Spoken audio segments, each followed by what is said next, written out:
Hello everyone and welcome back once again. देखिए हम class 11 की BRS को कवर कर रहे हैं, बैंक रिकंसिलिएशन स्टेटमेंट को कवर कर रहे हैं। और मुझे उम्मीद है कि BRS से रिलेटेड हमने अभी तक जो भी कंसेप्ट डिस्कस किया वो आपने सब अच्छे से सुन लिया होगा, सब अच्छे से समझ लिया होगा। अगर आपने अभी तक अर्लियर लिंक्स नहीं देखे हैं तो काइंडली जल्दी से जाकर डिस्क्रिप्शन बॉक्स में देखिए, आपको सभी लिंक्स अवेलेबल हैं। आज का जो हमारा ये सेशन है वो फाइनली BRS के पॉइंट ऑफ व्यू से एक लास्ट सेशन रहेगा, जिसमें हम क्रेडिट बैलेंस एज पर पासबुक अगर दिया हुआ हो तो किस तरह से क्वेश्चन को सॉल्व करना है। देखिए बेसिकली जो हमारी BRS है वो हमारे उन कॉजेज और रीजंस के आसपास ही घूमती हैं जो हमने हमारे अर्लियर स्टार्टिंग वाले 2 सेशंस में स्टडी किए थे। So without wasting any time, let's start our today's question. Question number 16 आज हम कवर करेंगे। देखते हैं कि इसमें हमें क्या बता रखा है। देखिए पेज नंबर 15.37 पर मेरी बुक के अकॉर्डिंगली, जो कि हरियाणा एडिशन की बुक है, हमारे पास ये क्वेश्चन अवेलेबल है। मैं मेरी तरफ से ये पूरी कोशिश करती होती हूँ कि आपके लिए इस तरह के क्वेश्चंस चूज किए जाएं जो कि थोड़े से डिफरेंट हो, अलग से हों। तो देखिए 30 जून 2020 को हमें पासबुक जो है वो 5200 का बैलेंस शो कर रही है। अब हमने क्या पढ़ा था कि जब कोई भी बैलेंस हमें ना बताया हो कि कौन सा है तो हमने उसे हमेशा फेवरेबल मानना है। तो फर्स्ट पॉइंट हमें यहाँ पर क्लियर हो गया कि हमने इस 5200 को फेवरेबल वाले पार्ट पर लिखना है। Prepare bank reconciliation statement from the following particulars. तो out of total cheques amounting to ₹16,000 deposited, cheques amounting to 9,000 were credited in June. अब देखो हम जून वाली ही बना रहे हैं और यहां पर आपको बता दिया गया है कि सिर्फ 9,000 तक के ही थे जो कि जून में क्रेडिट हो गए थे। चेक डिपॉजिट और क्रेडिट हो जाएं तो इसका मतलब होता है कि हमने रिसीव कर लिए। लेकिन अगर यहां नहीं है तो देखते हैं कि डिफरेंस का क्या करेंगे। लेकिन उससे पहले देखिए आपको कंफ्यूज करने के लिए कुछ इस तरह से इंफॉर्मेशन बता रखी है कि 3,000 के जो चेक्स हैं वो जुलाई में जाकर क्रेडिट हुए हैं और रेस्ट अभी कलेक्ट ही नहीं हुए हैं। देखो ये हमें जुलाई वाला कंसेप्ट जो है वो जस्ट कंफ्यूज करने के लिए, और जो रेस्ट वाला लिखा हुआ है ये जस्ट कंफ्यूजन क्रिएट करने के लिए है। हमें सिर्फ ये देखना है कि जितने जून में हो गए वो ठीक है, जितने बाकी नहीं हुए हैं उनको किस तरह से ट्रीट करना है। तो चलिए आइए अब समझते हैं कि ये कैसे होगा। 16,000 के चेक्स हमने जमा करवाए थे और सिर्फ 9,000 के अभी जून तक क्रेडिट हुए हैं। अब देखो हमने क्या समझा है, अगर हम कैश बुक के अकॉर्डिंगली बनाते तो हम क्या करते कि हमने जमा कर लिए लेकिन बैंक ने अभी नहीं किए तो हम माइनस कर देते। लेकिन मैंने आपको लास्ट सेशन में क्या समझाया है कि अगर आप कैश बुक को समझ चुके हो अच्छे तरीके से, अगर आपको वो अच्छे से समझ में आती है तो एक बार कैश बुक के पॉइंट ऑफ व्यू से समझ लीजिए, जो कि अभी अभी मैंने आपको समझाया कि हम माइनस कर देते। लेकिन क्योंकि पासबुक से हमारा क्वेश्चन शुरू हो रहा है तो हमें उसे उल्टा करना पड़ेगा, यानी कि ऐड करना पड़ेगा according to the pass book. ठीक है, अगर आप सीधा पासबुक के पॉइंट ऑफ व्यू से सोचो तो देखो 16,000 जमा होने चाहिए थे लेकिन 9,000 ही अभी जमा हुए हैं, जो नहीं हुए हैं उन्हें जमा कर दो। तो देखिए कुछ इस तरह से परफॉर्मा तैयार कर लिया जाएगा BRS का। और आप देख सकते हो कि सबसे पहले तो हमें बैलेंस जो पासबुक का दिया हुआ था, क्योंकि क्वेश्चन साइलेंट था तो हमने उसे फेवरेबल मानते हुए, क्रेडिट बैलेंस मानते हुए प्लस वाली साइड पर शो कर दिया है। और मैंने आपको क्या समझाया था कि अगर पासबुक दिया हुआ हो यहाँ पर तो एक छोटा सा हिंट लिख लिया कीजिए कि ये प्लस वाली साइड का मतलब पासबुक के अकॉर्डिंगली क्रेडिट साइड होता है और ये वाला होता है डेबिट साइड। लेकिन अगर कैश बुक यहाँ लिखा हुआ हो तो उल्टे होते हैं। ये हम अर्लियर सेशंस में सब समझ चुके हैं, इसीलिए मैंने आपको कहा है कि अगर आपने अभी तक वो सेशंस नहीं देखे हैं तो जल्दी से जाकर उन्हें जरूर समझिए। अब देखिए सेकंड आपको यहाँ पर क्या बता रखा है, जो मेनली हमारी फर्स्ट एडिशनल इन्फॉर्मेशन थी हमें check deposited into the bank, लेकिन जो अभी तक क्रेडिट नहीं हुए हैं तो हमने उन्हें क्रेडिट कर दिया है, पासबुक में ऐड कर दिया है। बिल्कुल इसी तरीके से देखिए नेक्स्ट क्या है, out of total cheques amounting to 45,000 drawn.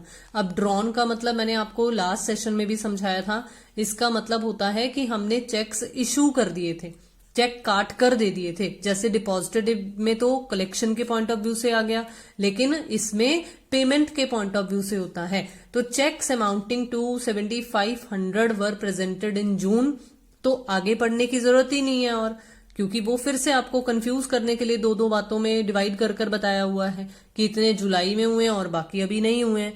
तो सिंपल सा कंसेप्ट तो यही है ना कि 45,000 आपने काट दिया था कैश बुक में, लेकिन पासबुक में सिर्फ 7500 ही अभी कटा है।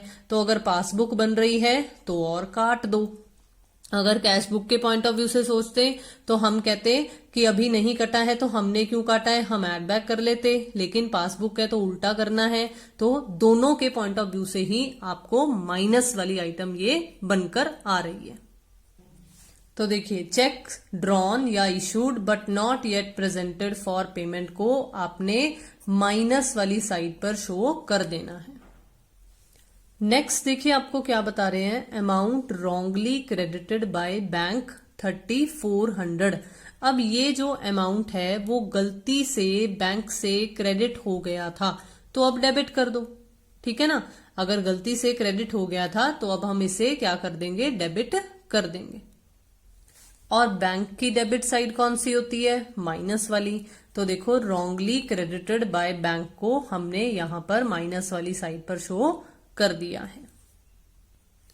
देखिए नेक्स्ट है, payment side of the cash book has been undercast by 200। अब देखो कौन सी बुक है, कैश बुक। ये अंडरकास्टिंग का कंसेप्ट है। अगर हम कैश बुक ही बना रहे होते तो हम अंडरकास्टिंग को सही करने के लिए सेम वही कंसेप्ट और कर देते दोबारा से। मतलब अगर पेमेंट साइड कम है तो हम माइनस में शो कर देते, अगर एक्सेप्टेंस वाली साइड कम होती तो हम लोग उसे ऐड कर देते। अब लेकिन ये ऐसा होता कब, जब पासबुक होती। लेकिन मैंने आपको क्या समझाया है कि अगर ये कैश बुक के अकॉर्डिंगली दिया हुआ है तो एक बार कैश बुक के पॉइंट ऑफ व्यू से सोच लो, लेकिन क्योंकि ये पासबुक है तो हमने इसे उल्टा कर देना है। अब अगर पेमेंट साइड कैश बुक की होती तो हम कैश बुक की पेमेंट साइड को माइनस में शो करते, लेकिन ये पासबुक है तो हमने इसमें उल्टा कर देना है, यानी कि ऐड बैक कर देना है।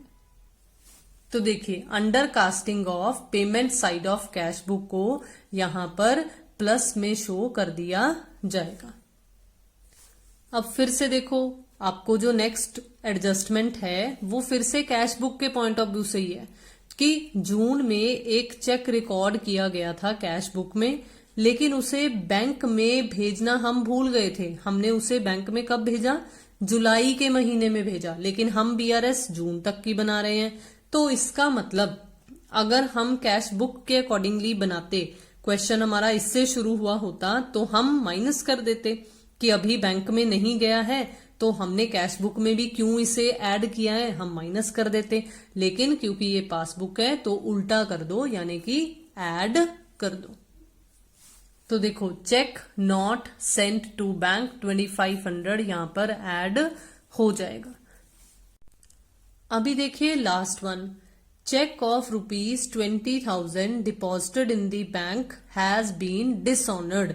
देखो जब चेक बैंक में डिपॉजिट होता तब बैंक उसे क्या करता, ऐड करता, लेकिन जब डिसऑनर हो गया तो बैंक ने उसे क्या कर दिया, माइनस कर दिया।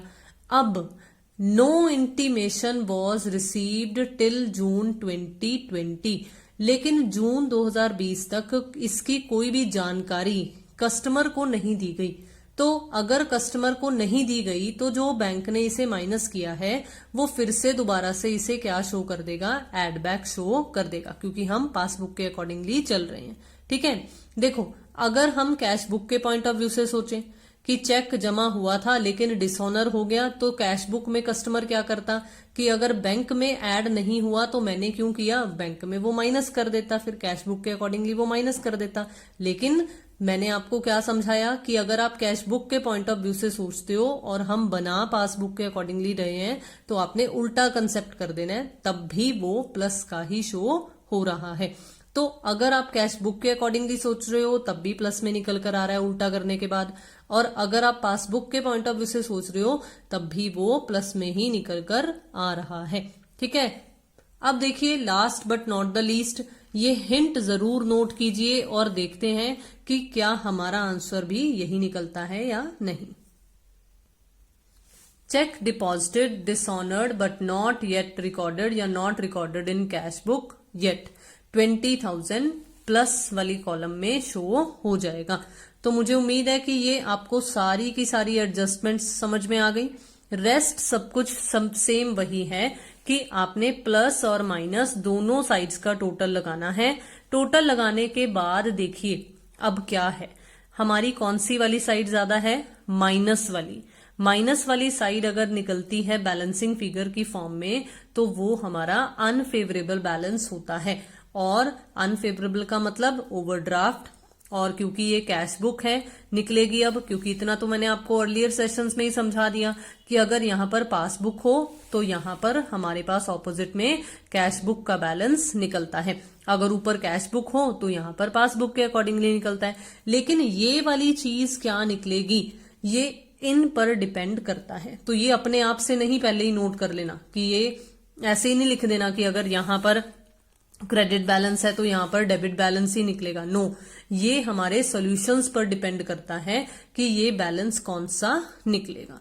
तो मुझे उम्मीद है कि फाइनली अब जो मेरी तरफ से ये आपका बीआरएस कंप्लीट हो चुका है, मैंने आपको जितने भी क्वेश्चंस करवाए हैं ये सब आपको बहुत ही अच्छे तरीके से क्लियर हुए होंगे और बीआरएस आपको बहुत ही आसानी से समझ में आ गया होगा। जुड़े रहिए चैनल के साथ, जल्दी से सब्सक्राइब कीजिए अगर आपने अभी तक नहीं किया है, शेयर कीजिए वीडियोस को, लाइक कीजिए वीडियोस को, do comments also. Thank you so much for watching and have a nice day.